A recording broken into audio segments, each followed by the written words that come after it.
Viola Davis leads an elite team of warriors in the latest film hitting theaters this weekend, and I've got my review right now.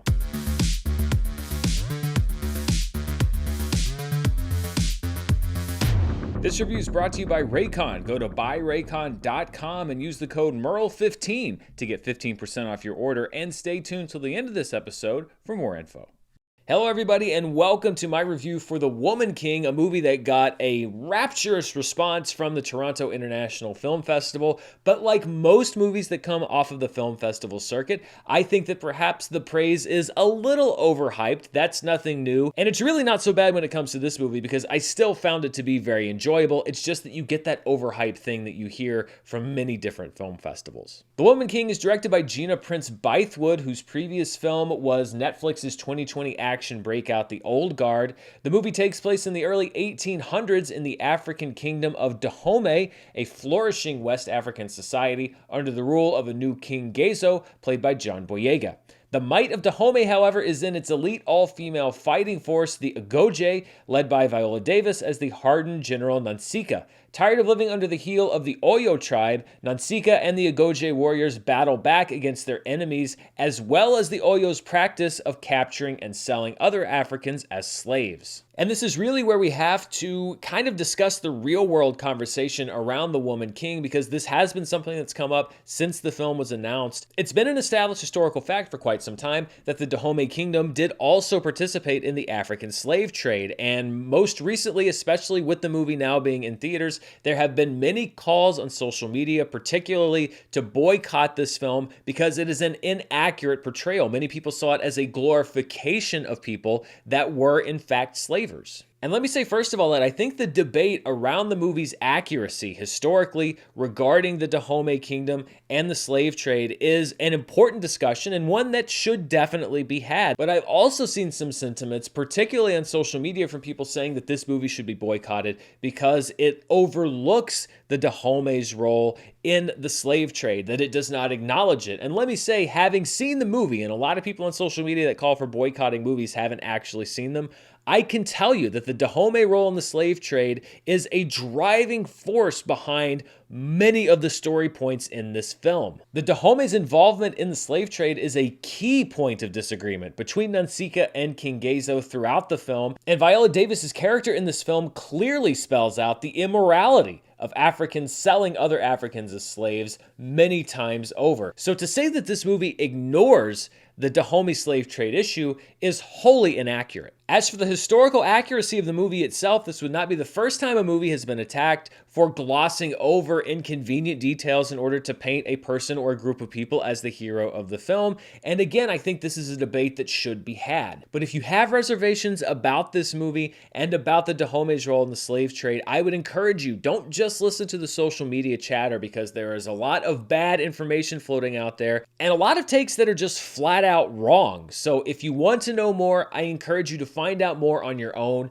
and make your own determination about whether you choose to see this movie. Let's move on though to the elements of the film itself. And I don't know if you've heard this, but Viola Davis is a pretty good actor. She is great in this movie. I actually think she's one of these performers who risks being undervalued simply because she's outstanding in everything that she's in. When it rains, our ancestors weep for the pain we have felt in the dark hulls of ships bound for distant shores. Davis is not afraid to portray a general who is invincible to the world, yet vulnerable and private. She bears the physical and mental scars from a life of war and pain, and Davis knows exactly which note to play from scene to scene, including one plot twist that I honestly found a little soap opera-esque, and the movie really could have sagged under the weight of it with an actor that was not as good as Viola Davis, but she is able to sell that moment.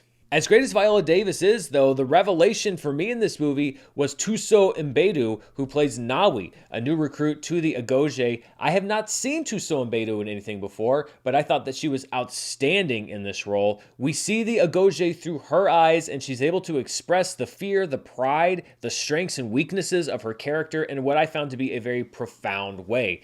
It is a pretty tough task to have to share the screen with an actor of Viola Davis's caliber in your first major motion picture role. role. But I think that Thuso Mbedu not only is up to the task, for me, she was the standout performance in the film. And that's not to denigrate Viola Davis's performance or anybody else's. I think that she's just that great.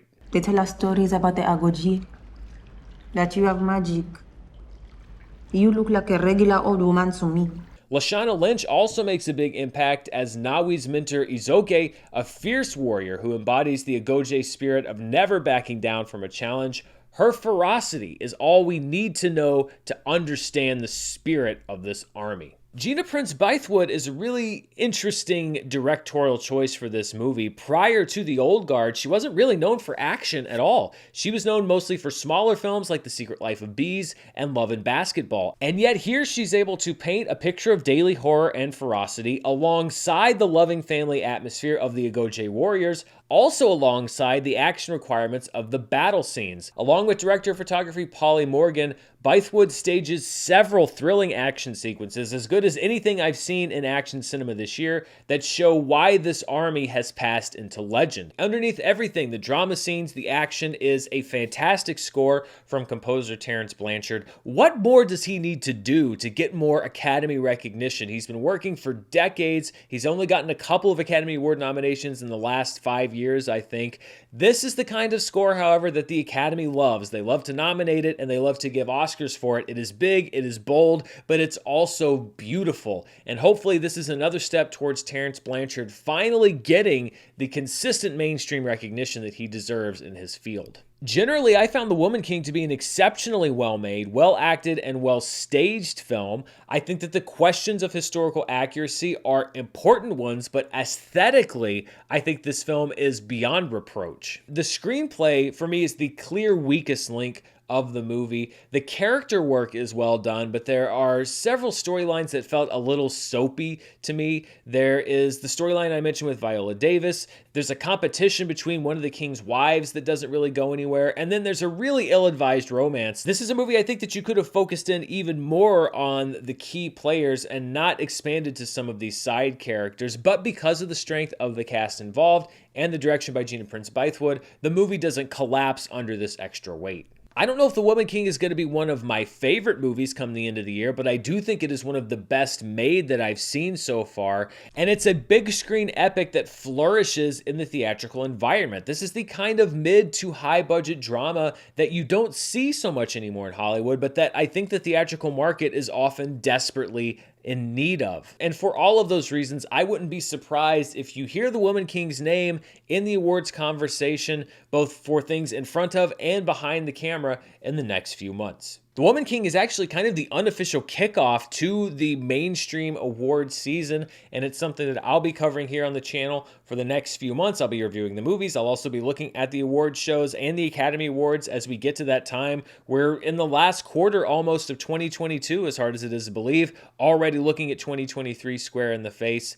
Thank you so much for watching this review of The Woman King. Before we go, I want to thank the sponsor for today's video, Raycon. Summer's almost over, but I'm out a lot doing yard work, and that means I'm listening to music, I'm listening to audiobooks, podcasts, but no matter what I'm listening to, it sounds great because I'm using my Raycon earbuds. Raycon's everyday earbuds look, feel, and sound better than ever with optimized tips for the perfect in-ear fit that are not only comfortable, but they will not fall out. Trust me, I sweat a lot. Raycons give you 8 hours of playtime and a 32-hour battery life, and you get quality audio at half the price of other premium audio brands. One of the great things that Raycon also has are these customizable listening modes, so if I want to be aware of my surroundings, maybe see if the neighbor wants to say hi while I'm out in the yard, I can put it into awareness mode. If I want to just lock in on mowing the yard or whatever else I'm doing, I can put myself into noise isolation mode. Whichever mode I'm in, though, what I'm listening to sounds crystal clear. You can find out for yourself and go to buyraycon.com today and use the code Murrell15 to get 15% off your Raycon order. That's code Murrell, M-U-R-R-E-L-L 15 at buyraycon.com to score 15% off. Buyraycon.com, code Murrell15. Thank you for watching. I'll be back very soon with more movie news, reviews, box office, and more. Until then, stay safe, and I'll see you next time. Bye.